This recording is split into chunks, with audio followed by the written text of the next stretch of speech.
Welcome to Light Body Radio, where science meets soul and healing gets multidimensional. I am your host, Dr. Lara May, functional medicine pharmacist, master intuitive Reiki channel, and certified life and health coach. Here we decode root causes, transmute stuck energy, and empower your full spectrum healing journey, body, mind, and light body.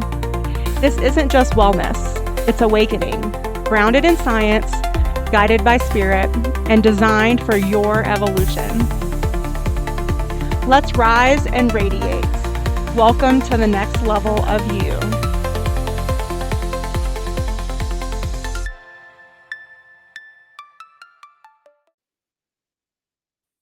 Hello and welcome to Light Body Radio, and I'm your host, Dr. Lara May. And today we have with us Tim Thomas, a man on a mission to transform lives and uplift the world one night of quality sleep at a time. So I am super excited for this episode because sleep is so important for our overall well-being and healing. And he has over a decade of experience in the gritty, high-stakes world of veteran recovery. And so he brings an unparalleled depth of insight, which I'm excited to hear about. And his personal passion lies in helping people access the transformative power of rest and connection, showing how they fuel resilience, clarity, and fulfillment. He's not just a storyteller, but a catalyst for change. And welcome. I'll leave the rest to you because I find it more fascinating to hear it straight from the horse's mouth. Oh, Dr. Lara, thank you so much for that wonderful intro. It is so great to be here, and I'm so looking forward to a conversation with you and, offering really, a lot of value to your listeners as well. So I just love to hear about my guest's story. So how you came to be, shining your light in the world like you are now. So can you tell us a little bit about your evolution and why you're passionate about this? Well, I'll give you the nutshell version first, and this is what I tell to veterans, okay? You might not think you're special, but I bet you've been through some shit, okay? And our job is to turn that shit into fertilizer, okay? And the stinkier shit, the stuff that you don't want to touch, the stuff that I was ashamed of, actually becomes the best fertilizer, the thing that actually helps everything grow. And if you can actually see that as a concept, all of a sudden, the things that we don't want to deal with actually becomes the most valuable parts of us, especially from how other people see us. It's not so much what we do for others that adds value. It's what we've gone through. Mm-hmm. So that's the nutshell version of it, is that I never pictured myself as a healer or caring about sleep. What I found was that my only way forward when I was in my depths was asking a simple question: how many other people are in this same situation, and how did they find a way forward? And so these days I've asked myself a really simple question: what's the best thing I could do for anybody? And for all my years, and it turned up very powerfully in the veteran space, we simply just improved people's sleep and everything got better. Now that's easier said than done. But, the results speak for themselves, especially, if you like in the special forces, we used to deliberately target our enemy's sleep. So we knew that we didn't know about the science of sleep, but we just knew if we took away their ability to sleep for 3 nights, it would mess them up better than a bullet. Yeah. And so now, when I'm back home, my question is, what's the best thing I could do for you? Dr. Lara, what's the best thing I could do for your listeners is, improve their sleep. And like magic, everything improves. And I came to answer your question, and pull me up if I tangent. To answer your question, I served in the Australian Special Forces for 6 years, had my deployment to Afghanistan and East Timor. And when I got out, I didn't know I had PTSD. I just knew I had to drink half a carton of grog before I spoke to my then wife. I call her my then wife, not my ex-wife, because I stand for a positive future, and words are very powerful.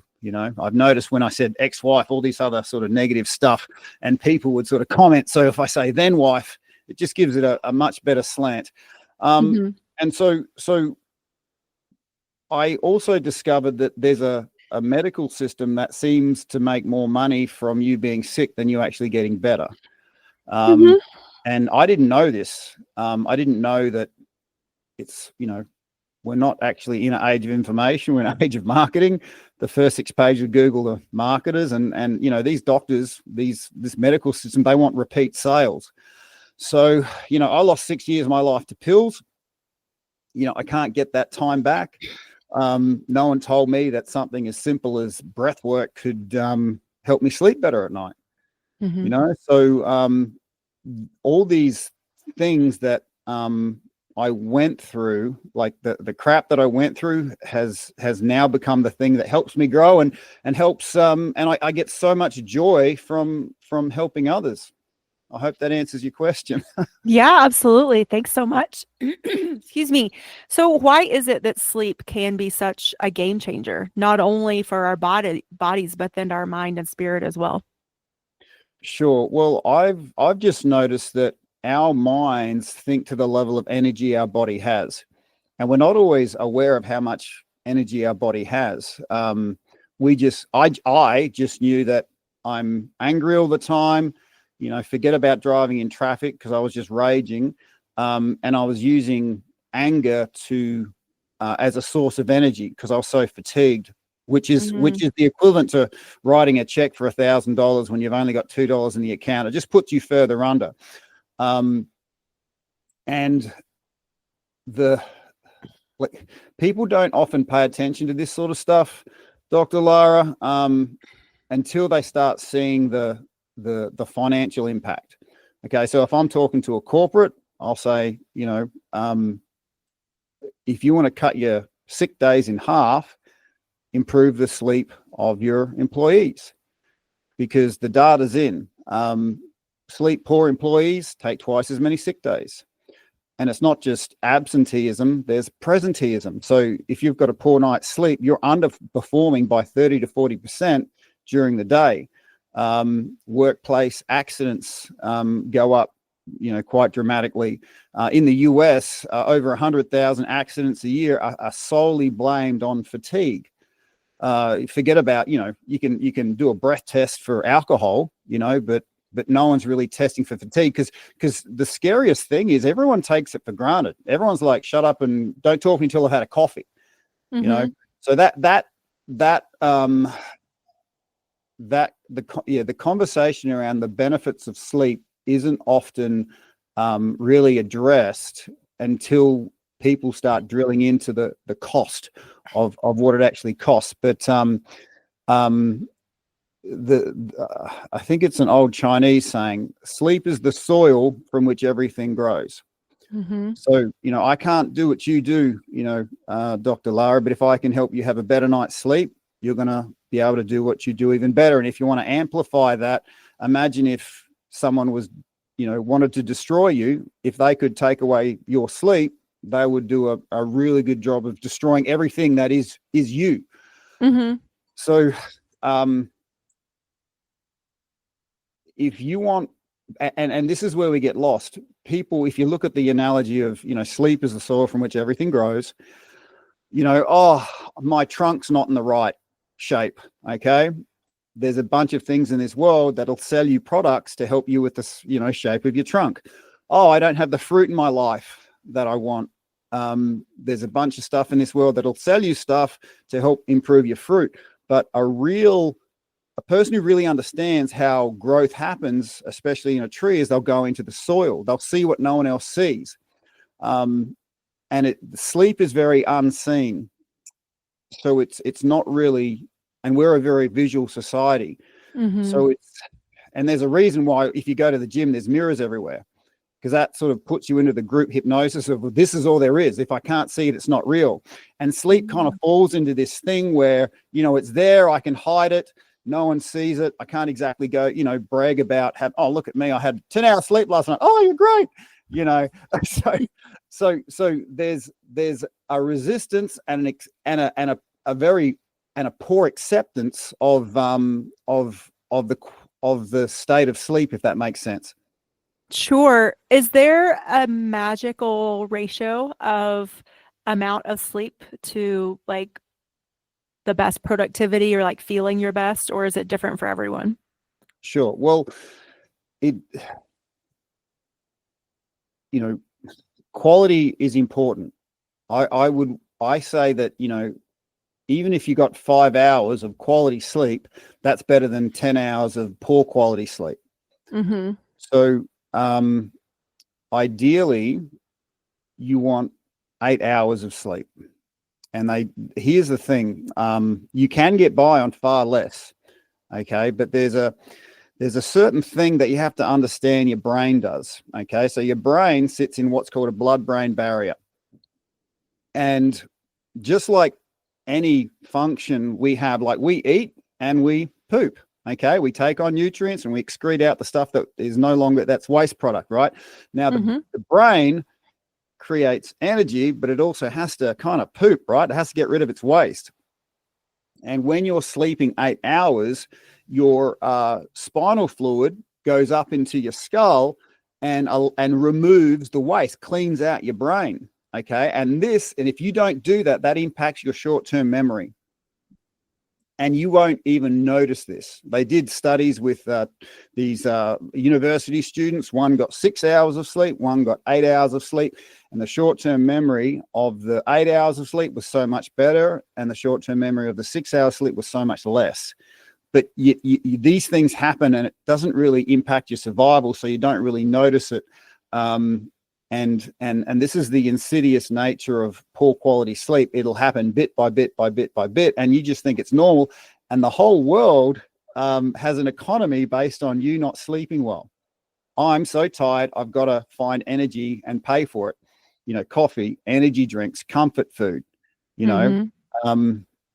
Now, and stop me if I'm kind of dumping out too much information. No, that's perfect. I completely agree too, because then on the other side of that, paying for energy, then we also pay for sleep. We pay for CPAP machines. We pay for sleep masks. We pay for sleeping pills. We pay for special mattresses that control our temperature. I mean, there's, especially now in this age of technology, like you said, it may or may not be the age of information, more marketing. It's almost like, well, how much crap do we need to actually get a good night of sleep? You said a mouthful there, Dr. Lara. It's scary. If you start looking, you'll see it everywhere, that until we discover the power that's underneath our own skin, this world will sell us a solution and we'll pay for it. And not just the money. Even if we got it for free, it'll pay for us in our own sovereign power. If I have to depend on something outside of my body for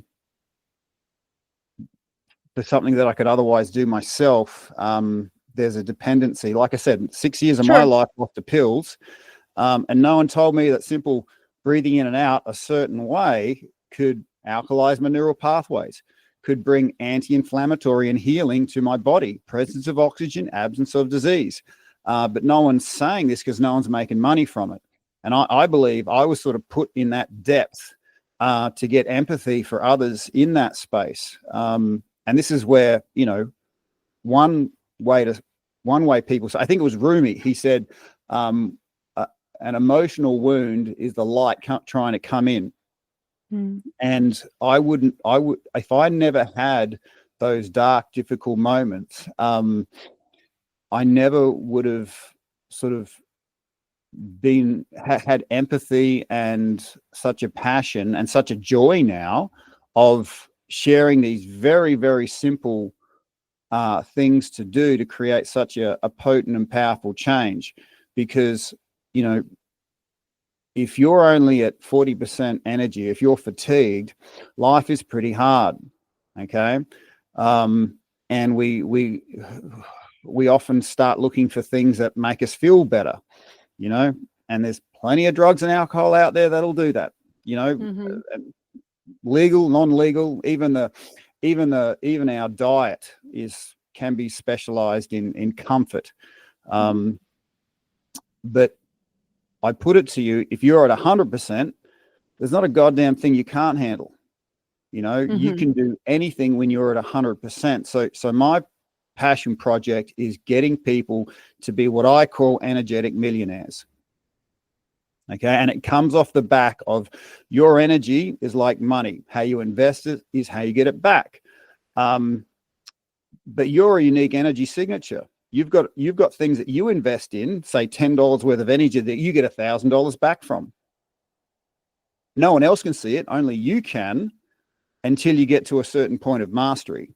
You know, and then everyone sees it, goes, oh, you're awesome. All right. So I like to encourage people, not when they're at the point of mastery, because everyone loves you when you've mastered whatever you're trying to master, but getting people to start that energetic inner portfolio of energy investment.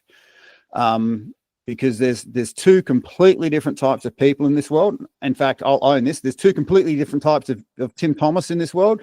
There's the me that's, doesn't care about sleep, doesn't care about diet, doesn't care about investing in his own physical vessel. And the negative spectrum of emotions are always present when I'm in that state of energy. Everyone else seems like they're a complete a-hole, especially on the road. And at the end of the day, I find myself drawn to alcohol and comfort substances. You know, and that's a real form of me that can exist in this world. But if I invest in my sleep, if I invest in this vessel, if I invest to this point where you reach an abundance, I notice that generosity, love, and empathy happen very naturally, easily and effortlessly, because I'm not giving of myself, I'm giving of my abundance. And so, yeah, two completely different types of people in this world, and they're both you. Okay.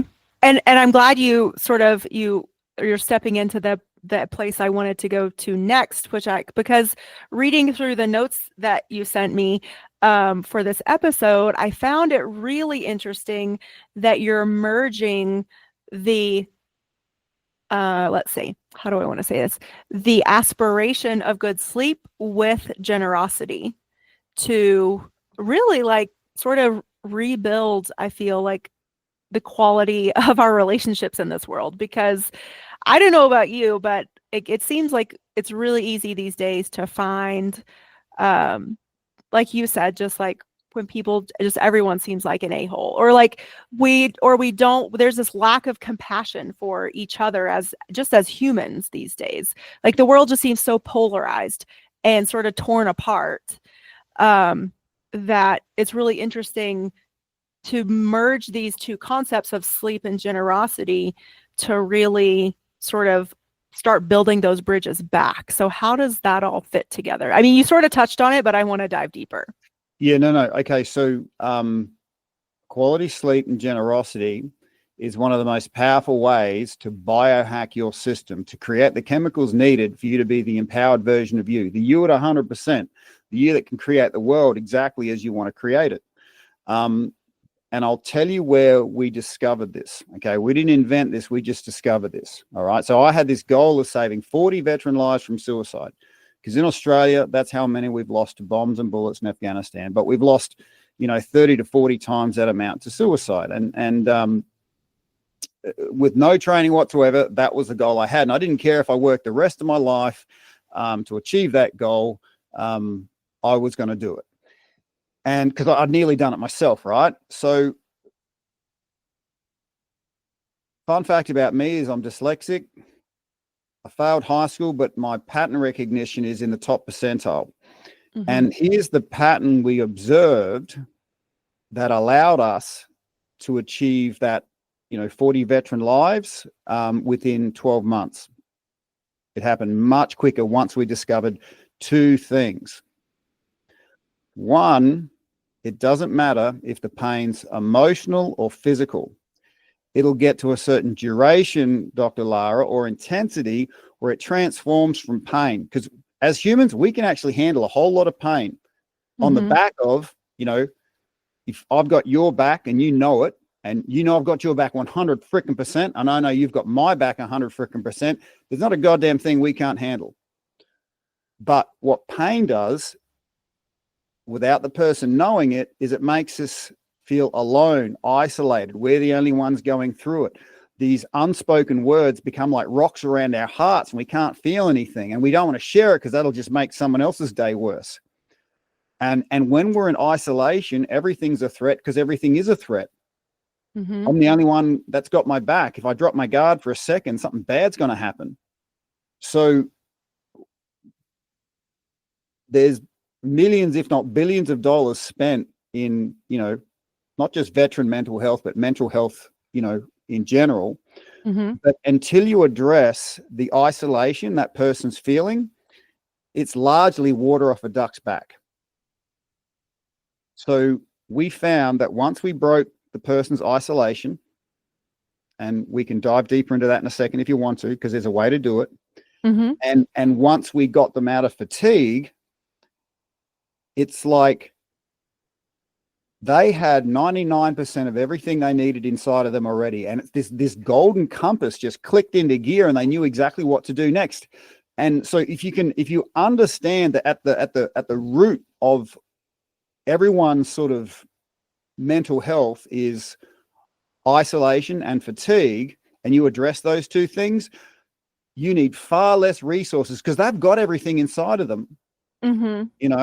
So restoring sovereignty to a person, it takes far less resources, and it gets a much better result. And so within that conversation, within the power we discovered, and like I said, this thing with no training, I had 40 guys come up to me and say, do you remember that conversation? I had everything in my car to kill myself. I didn't do it after that or after that activity. It just kept happening 1 or 2 times a week. And this is where generosity done right is a game changer. It hacks your brain chemicals, your body chemicals. It impacts you. It impacts the person you're being generous to, and it also impacts anyone who observes that act of generosity. Mm-hmm. It's kind of like we're built for it. Well, I mean, there's this thing called quantum physics, and I'm pretty sure that they would also say, like that particle over there that's being acted on, if no one's watching it, then it doesn't act in a way that it should when it's being acted on. But as soon as you watch it, it does act in that way. So yes, they've discovered, and so it's like reinforcing these things that we are figuring out by behavioral mechanisms. Quantum physics is also confirming, sort of like you said, what we're built for, what we already know. Well, and what we're discovering relearning, true. or Well, yeah, we are relearning the truly powerful stuff. But the thing about real power is there's no man-made repeat sales in it. So the world we live in and the marketing world we live in, their goal is repeat sales. They're not interested in you connecting to real power. They know how to promise real power. They know how to make it look like you can get it. But this is what people do in their vulnerable journey of starting their healing. Is the loudest voice in the room's a marketer, and they'll give their money, they'll give their time, they'll get promised power, they'll get a small bit of it, but they won't really get connected, and years will go by, and they end up blaming themselves. And then they go, stuff this, I'm never doing this again. I tried, it didn't work, I'm never going to try again. So when, and I hinted to it earlier, you can do generosity wrong. And okay. And I'll share how I did it wrong. Okay. So in that time, it was 2015 when I was working in the veteran charities, and I was getting results that no one else could get. I was the guy that, with a toothpick and 20 cents could do more than what other people could do with millions of dollars, simply because I understood these two things: break isolation, get them out of fatigue, they sort themselves out. But what nobody knew in that time, Dr. Lara, was every 6 or 7 weeks, I'd have to hit the bottle pretty hard for 3 days, because I was being generous, but I was giving of myself, and I wasn't giving of my abundance, because I was using helping others as like an opiate for myself. It's like I had a broken leg and I was taking a Panadol. And these days, my way of empowering others and connecting others is I connect to myself first, whether you call it divine intention, quantum field, God, higher self, whatever it is. And then out of that abundance, I give, because what I was doing in 2015 that made me drink really hard every 6 or 7 weeks was, with a good intention, I was adequate at 100%, and I'd give 10% away to somebody else. And a part of me, I was happy I did that, but then a part of me was like, okay, I'm down to 90%. I've given you 10%. I expect you to do something with that 10%. I had an expectation on what that other person should do, because literally I'm down to 90%. So I want to feel like I'm making a difference somewhere, because I noticed the drop, right? Right. So these days, the first hour of my day is invested in me. And before this, interaction, I was up on my roof breathing in the sunrise, because I knew I was talking to you and I wanted to really be 100% with you in a energized state. So these days, I encourage people to invest in themselves, create 500% more than what you need. And that way we can give away 20% each day, and people can love it, hate it, tell you to F off. It doesn't matter. I traded my expectation for an affirmation. And I'll just say that again, because that's super powerful. When we trade our expectations for affirmations, we start becoming super powerful. So what that looks like is, when I was adequate, when I was at 100%, and I, tried to help somebody, I had an expectation. Okay. I expect that to go a certain way and that person to respond a certain way. But when I became, energetic millionaire, then it's an affirmation of who I am to be generous with others. This is just who I am. This is what I do. And it doesn't matter if I get taken from, and we've all been taken from. And this is where people stop being generous, because we've all been taken from. Okay. But we tend to forget that, I might have had 50 cents taken today, but I can make $1 million tomorrow. And I was that guy who, I only had $1. Someone took 50 cents. And I'm like, you better give that back. That's a massive withdrawal. How freaking dare you? And I spent years of my life chasing 50 cents, completely forgetting my sovereign ability to make $1 million the next day. So generosity is good, but I've noticed, and I noticed within myself, that often the nastiest parts of us come out on the back of from people being generous, but then it doesn't work out how they expect. Right. It's transactional. Yeah. Yeah. Instead of just altruistic. And altruistic isn't a word. To me, altruism starts by connecting to the ultimate source, first, and then your, generosity simply becomes an act of giving away more than what you could possibly have. And right. It really doesn't have to be big. It really, really doesn't. It can be so simple, provided you understand that humans are as powerful and peaceful as they are connected. And if you can simply create a point of connection between yourself and another human, and help them connect to what they need to connect to, like, okay, a living example, literally half an hour ago, I just sent out good morning, to the person's name, to like a few people. And the amount of positive energy that creates, and it's so easy to do, costs me nothing, but you just get a little note. Good morning, Dr. Lara. It's ridiculously easy once you understand that connection's the key. It doesn't matter how much you do. If you're not connecting people, then and connecting them to themselves and allowing them to connect to their passion and to others. And this is where, it happens a lot in the veteran space. There's someone that says, hey, I want to make a big difference in the world.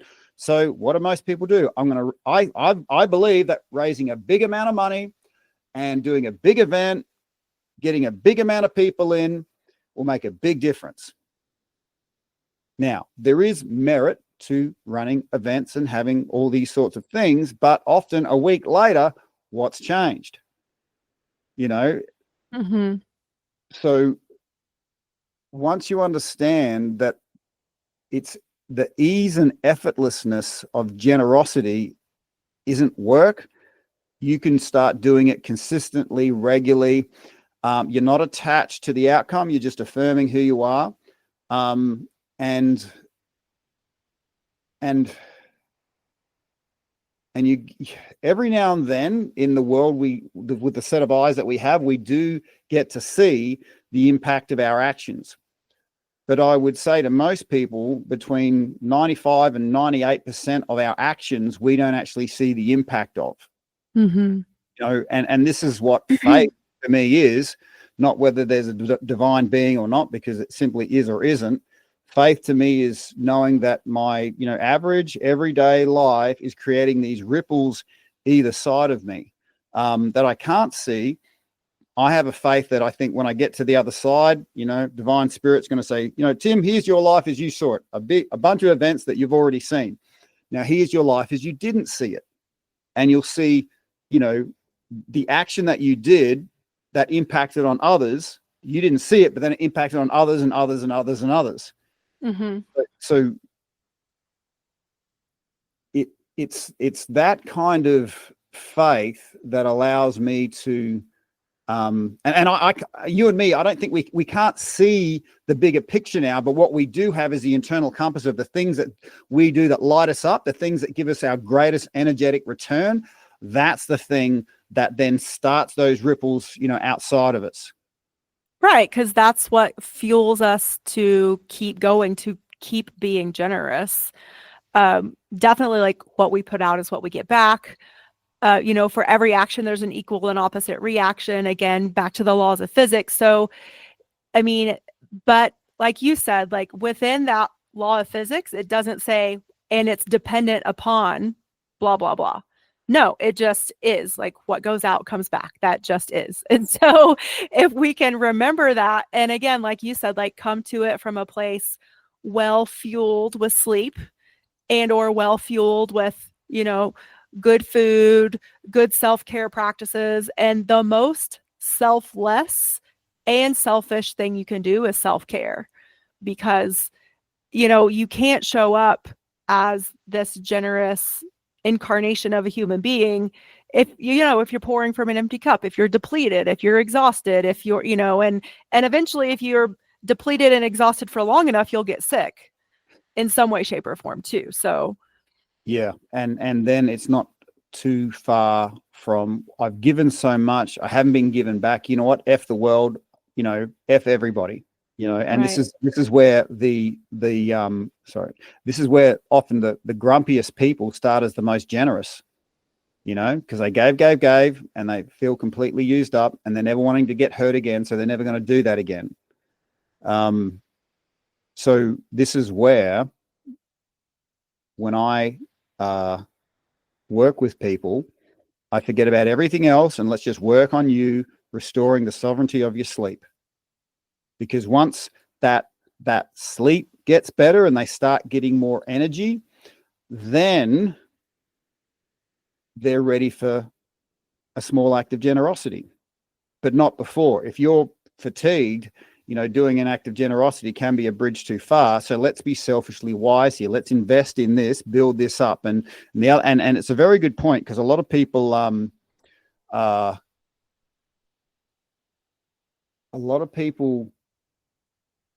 let me just explain this concept. Think of all the things in your life that you're responsible for.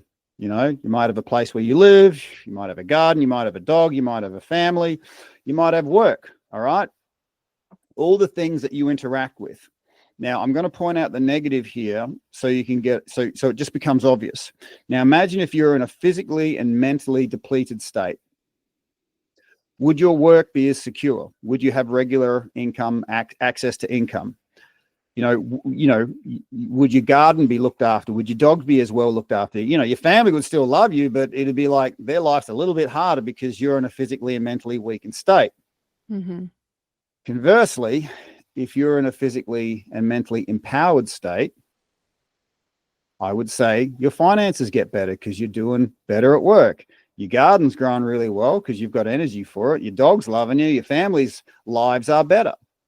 Okay. So whenever I'm about to do exercise and I don't want to do it, I tell myself if all I had to do was put one foot in front of the other to make everything and everyone in my life better, stronger, and have an awesome day, would I actually do it? I'm like, yeah, I can do that. You know, so that's, I kind of forgot my initial point, but I hope I put down what was. Yeah. Yes.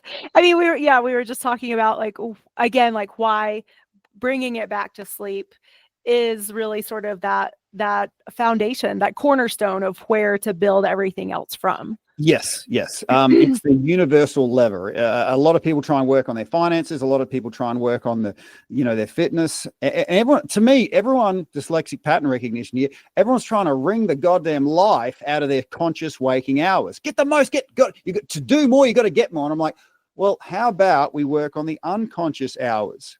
And no one's looking there because that's where the real power is. Because when you start dialing into your unique energy signature, when you start becoming a sovereign state inside your own skin, a lot of this shit becomes disruptive, gets redundant really quick. I see sleep. Yeah. And a lot of it will just fall away because, like, again, like back to these laws of the universe, your vibration will change. And so as soon as, like you said, you become that sovereign, you are in control of your energy, your energetic vibration, and then therefore how you're vibrating attracts different things than you were before. Yeah. So you might have been attracting more people that will take advantage of you or more things that will deplete your energy. Instead, now you're in the space to where you can perpetuate that giving and attraction and that beautiful cycle. And, the reality is there's no holding ground. You're either spiraling up, making good choices, feeling empowered, though that empowerment makes better choices, or you're making poor choices, you're seeking comfort, that makes you less comfortable and you're spiraling down. So to me, sleep is the ultimate disruptive tech, because there is a whole economy based on you not knowing your sovereign power. But like you said, when we become truly powerful, life occurs very differently because all of a sudden this stuff becomes redundant really quickly. Yeah. So there was another question in here that I really liked that I'm going to bring forward. And on the show, we talk a lot about women's health, but I think there definitely needs to, like, we need to send out the love to the men across the planet because we all have challenges, but I think we have unique challenges based on that, that gender role, that space that we take up in this life, in this incarnated life. So what is your best advice for the men across this planet that are navigating mental health challenges specifically? Yeah, sure. And that's a really good point. And I will say to you and your listeners what I tell my son, who's 20 years old. And I said, his name's Corbin. I said, Corbin, look, men, we're put here to be happy and we're put here to be generous. But a man's happiness and generosity is relative to how powerful he feels. And if you want to see an unhappy, stingy man, he doesn't feel powerful. He's detached from his power. And that power starts with us. It starts underneath our own skin. We give it to ourselves first. If this is what I tell myself, if all I had to do to be happy and generous in this world is to breathe when I wake up, would I do it? Absolutely. If all I had to do to be happy and generous is to, access my physicality, would I do it? Because, and this is what a powerful man will do. He's not just happy, he's not just generous. He creates this sense of safety around him. Okay. And remember how I said there's no holding ground? You're either going in one direction or the other. Now, that man who's not powerful, he's not just stingy and unhappy. He makes people feel unsafe. So there's been a lot of disempowered men mistakenly trying to take power from others and making them feel unsafe. So it's not that you don't want to have men disempowered because they'll try and create power by taking it from others. Mm-hmm. So my encouragement for men is to, Chinese have been saying it for a long time. First the body, then the mind. We're here to be powerful. We're here to be happy and generous, and we know we're doing it right when people around us feel safe. And I can only offer this as an offering, my observation of the feminine. For the feminine to be, happy and generous, she needs to feel safe. And when she feels safe, she does something. She naturally builds up people around them, and she naturally builds up the masculine because she wants the masculine to be powerful because then he's more happy and generous and she feels safer and then she makes him feel more powerful. But just like the man makes people feel unsafe, you've heard that saying, oh, he's a badass. You don't want to mess with him. I'm like, nah, he's a weak ass. He is so weak. He has to make people feel unsafe around him. That's how weak he is. It's a real sign of weakness if you have to use physical intimidation. And this is what disempowered men will do, right? Which then makes the feminine feel unsafe. Now, my observation of the feminine is when she feels unsafe, the feminine, that natural giving, edifying energy, the energy that builds others up, it flips to tearing others down. When the feminine doesn't feel safe, she will actively tear others down. You could call it, backstabbing, gossiping, actively, saying things that hurt people. Yeah. So that if that observation, I should ask the question, does that observation speak to you, Dr. Lara? Yeah, I think it does. And I mean, what I heard you say could actually be applied to either gender, but for sure, it's funny how, how we reflect our feeling of safety out into the world and or lack thereof. Like when women do it, I call it that mean girl syndrome, or like the mean girl team. So, which we all experience usually in middle and high school ages, but hopefully we grow out of that because we learn, again, like safety, and hopefully we learn how to create our own safety, which, like you said, then we build a team of people around us or relationships around us that also reinforce that safety. So, well, yeah. I think the principle there is everybody, if we can't, I've always wondered, why the hell is there so many assholes in this world? All right. And I was one of them at one point. Okay. I like to think, I know. And, we all want energy. And if we don't go within ourselves, we go without. And then we start having expectations on the world around us, and people, if we don't get our energy, we'll take it from others. And people get really, really good at taking from others. And I've kind of come to the conclusion that you've kind of got to look at it like a spreadsheet. Okay. During my day, I will get taken from. But if I spend my day holding up a shield, trying to protect myself from being taken from, I'm kind of slowly dying. But if I go, okay, look, today I'm going to have $10 taken from me energetically. But if I make $1 million, that $10 occurs very differently than if I've only got 11. And then I just try and protect what's left. You know what I mean?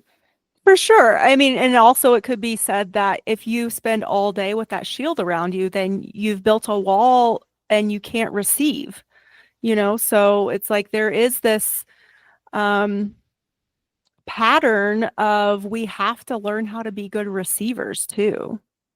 It's so funny you should say that. I literally, and this is real time, I sent just these good morning messages, good morning, that person's name. And one of them was to like an old ex-girlfriend, which, we're since good friends. And I just said, good morning. And she said, I've been thinking about you. I feel like I've got to clear something. I feel like I've been an asshole to you.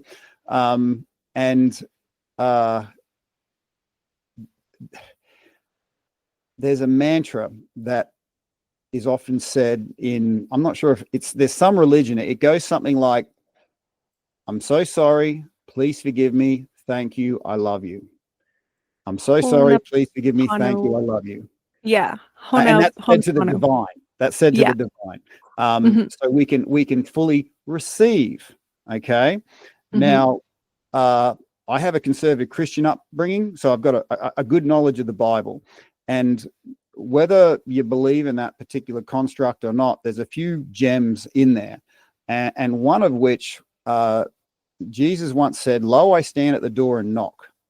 Okay. And what that looks like is, when you're trying to get into your state of receivership, and there's a part of you that goes, that person's really pissed me off.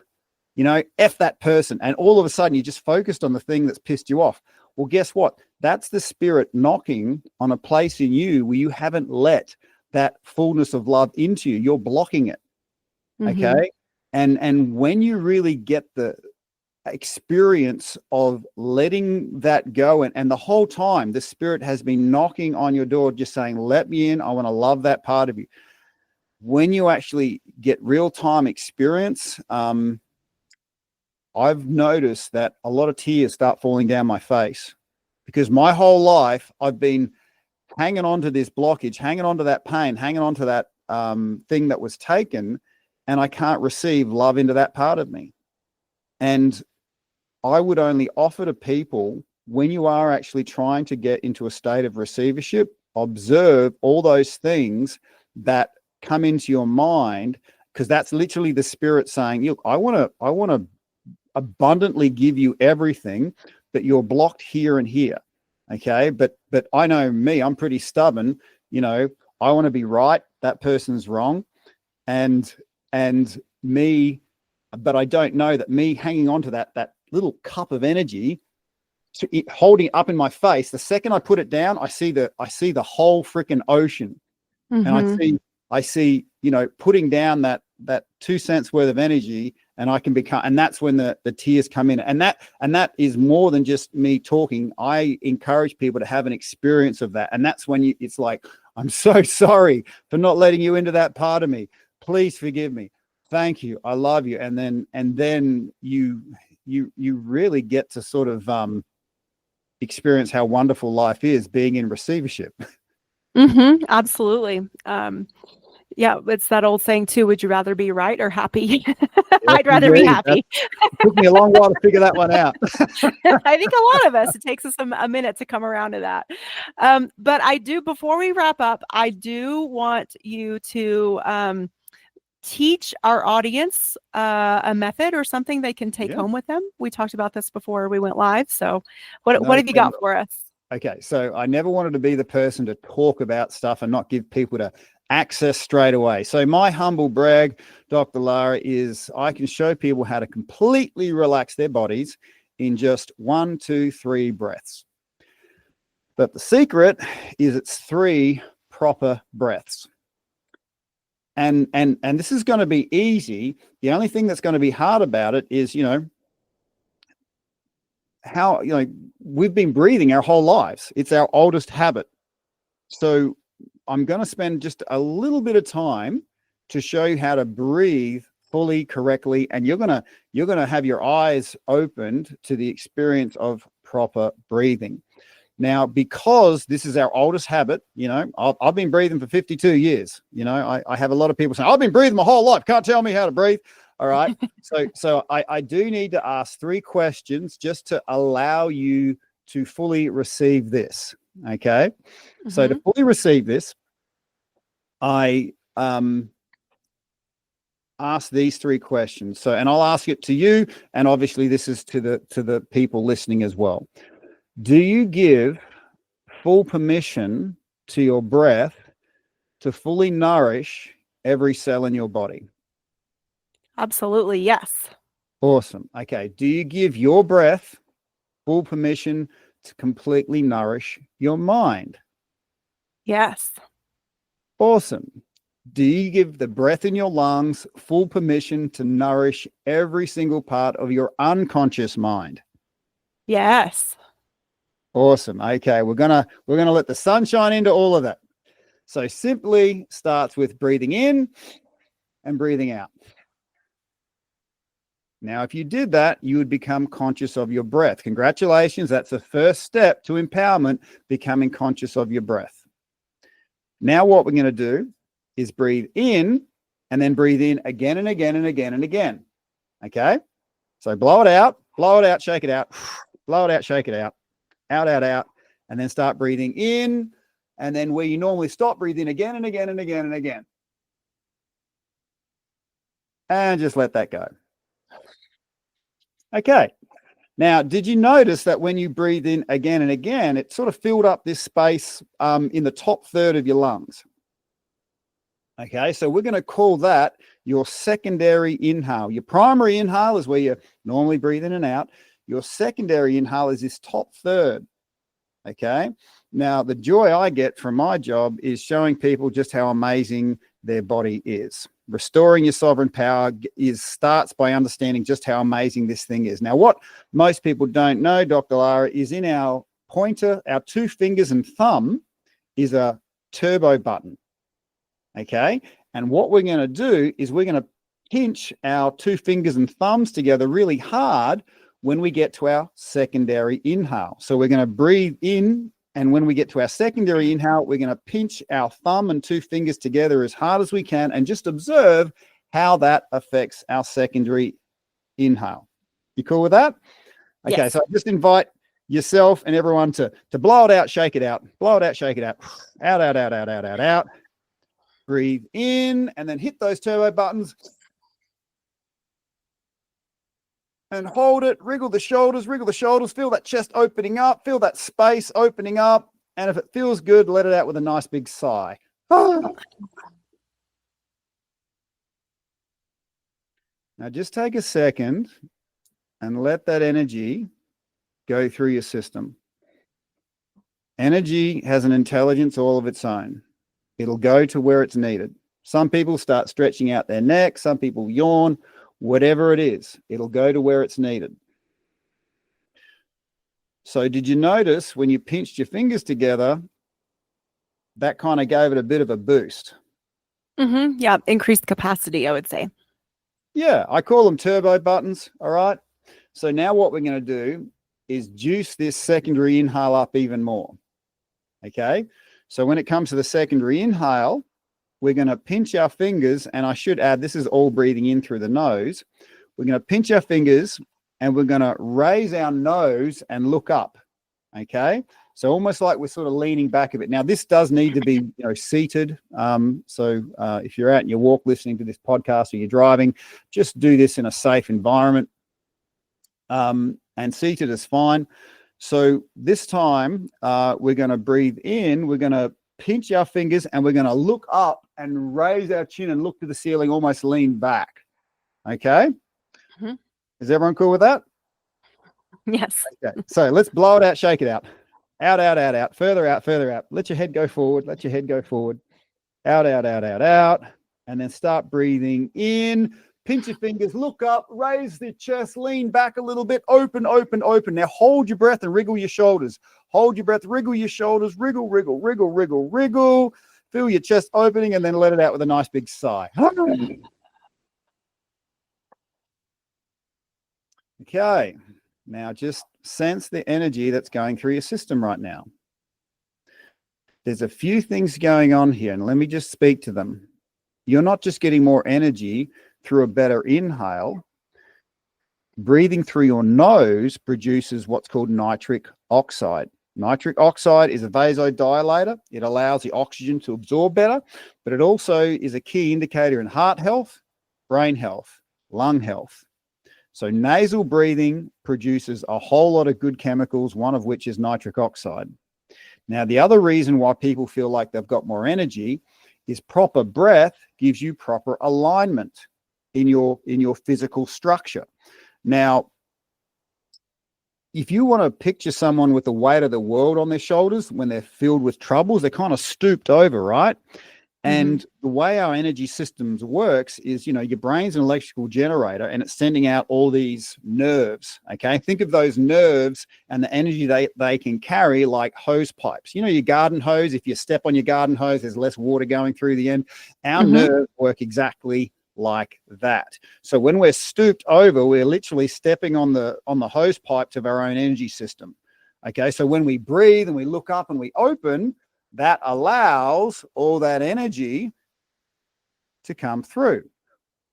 You know, we are naturally energetic beings, but we tend to block ourselves without knowing it. Okay, so proper breath gives you proper alignment. And what we're going to do next, so I call this one, and instead of calling it the secondary inhale, I call it the breath of possibility. It's because I've noticed when there's something in my head and like, you know, life is terrible, I start slumping over, okay, or something can be pissing me off. So what I encourage people, and this is your takeaway, as you're kicking around in your day and you feel you want to get back in control of your body and you want to restore your energy, pinch your, you know, I do this discreetly in public. You know, I'll pinch my fingers and breathe in, hold it, move it around, and then let it out. And the impossible becomes possible because with more energy becomes more options. Because it's very true. If I've got like 5 cents worth of energy, there's no way I can buy something at 10 cents. Right. If I create $5, that 10 cents becomes very affordable. So it is with our thoughts and the energy that we have. So that breath of possibility, train it so it becomes like a muscle in your you know, controlled, safe areas. So when you go out into the real world, it's going to be there for you. I kind of get people to think of it like a, you know, when you're in hospital, you got a morphine pump. Sometimes you can just hit a button and it sort of gives you pain relief, or you call the nurse, whatever it is. That's what the little pinch things in our fingers can do for us. And this becomes my self-medication. And when people ask me how often they should do that, I'm saying, okay, well, when I couldn't self-regulate and the pharmaceutical companies really liked that, they gave me all sorts of drugs, and I had the drugs by my bed, in the car, in the fruit bowl, in my pocket, in my wallet, because I was always needing to self-regulate and I couldn't do it for myself. So when people ask me how often should I breathe whenever you feel you want to become abundant. Okay, so this breath of possibility, we're going to move it into the breath of peace now. And I'm going to give you a little link, which has a little video for this, so people can bounce along with that one. But this next one, we do exactly what we did. We do that full breath in, squeeze, open, look up. We're going to hold our breath. And this breath of peace, not so much done in public, and you do need to be seated, okay? Because this one can really create quite a relaxed drift. So we do exactly what we did, but instead of letting it out, we hold it and we roll forward, we squeeze it, and we let it out with we hold it, we squeeze it, we push it down low, and we let it out with a hum. Okay, and I encourage people to pinch their nose and restrict the hum. So if you're like humming through your nose, close off one nostril, close off the other nostril, and that restricts the hum. Okay, so I'll talk you through all this, and we're going to do it 3 times. And again, give yourself permission to let it into your body, let it into your mind, let it into your unconscious, and just observe the impact of full, deep breaths and the nourishment we can give ourselves. Okay, so I'll be here the whole time. I'll talk you through it. So have your little power buttons ready. Blow it out, shake it out, blow it out, shake it out, out, out, out, out, out. Start breathing in, look up, hit your power button, snort, snort, snort, open, open, open, wriggle your shoulders, wriggle your shoulders. Okay, hold your breath, let your head fall forward, let your head fall forward, move, put your hands on your belly, feel it go down low, push it down low, and then put one hand on your nose and hum for as long as possible. Hum, hum, hum. Have your head forward, squeeze it out. And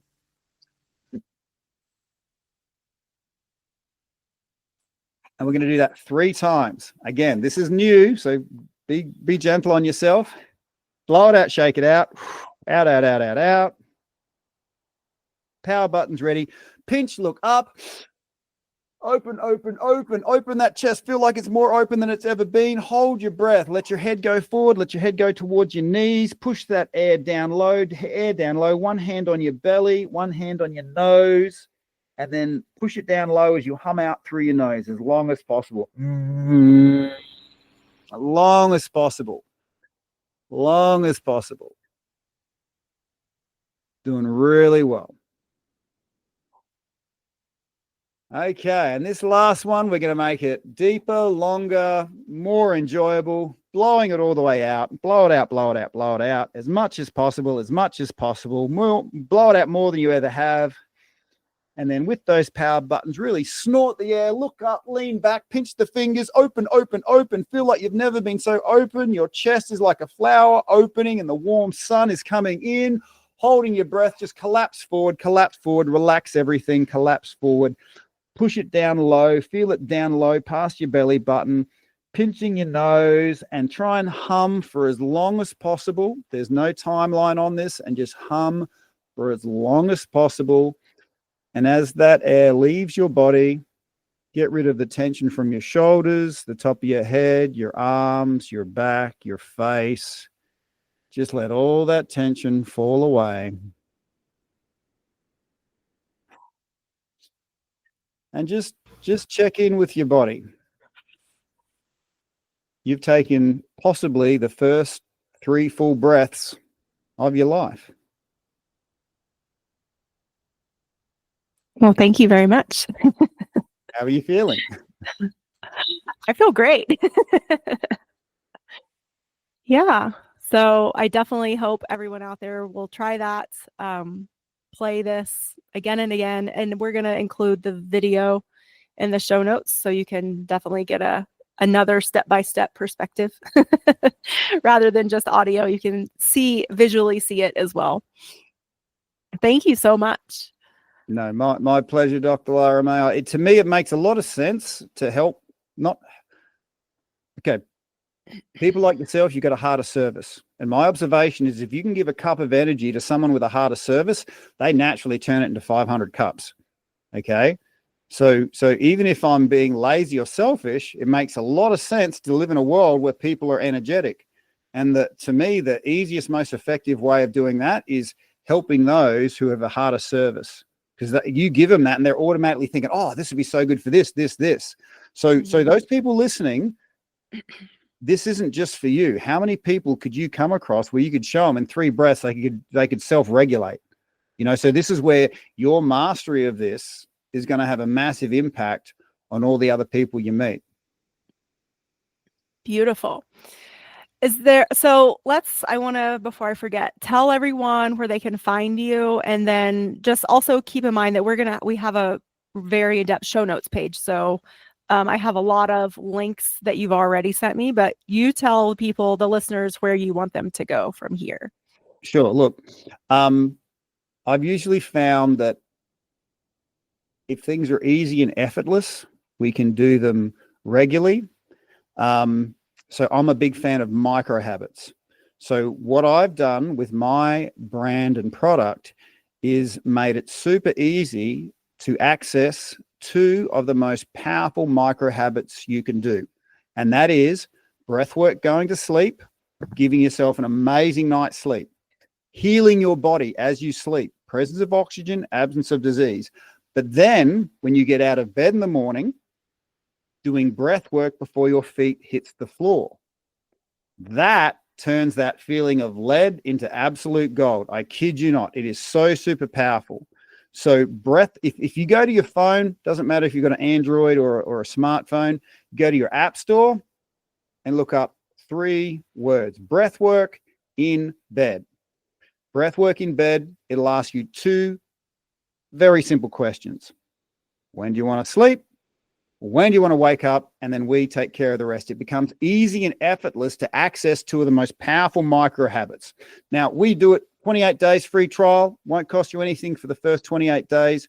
But just notice the magic that happens in your life when you become sovereign with your sleep. So that, to me, I mean, yes, I've got all the social media, but The world doesn't need more social junk mail. The world needs people getting their sovereign sleep. And that's what I want to give people. So if you go into your app store, try it for 28 days at no cost. It'll be two of the most powerful things. And I've created it so it can be as easy and effortless as possible. Beautiful. Well, thank you so much. I appreciate you. I appreciate all the work that you're putting out there on the planet. And definitely go check out the App Store. Again, it doesn't matter if it's Android or Apple. Breathwork in Bed. Thank you so much. Thank you, Dr. Lara. Have a fantastic day. Thank you, everybody. And make sure that you head on over to drlaramay.com/podcast for all the show notes. So we'll have the App Store link.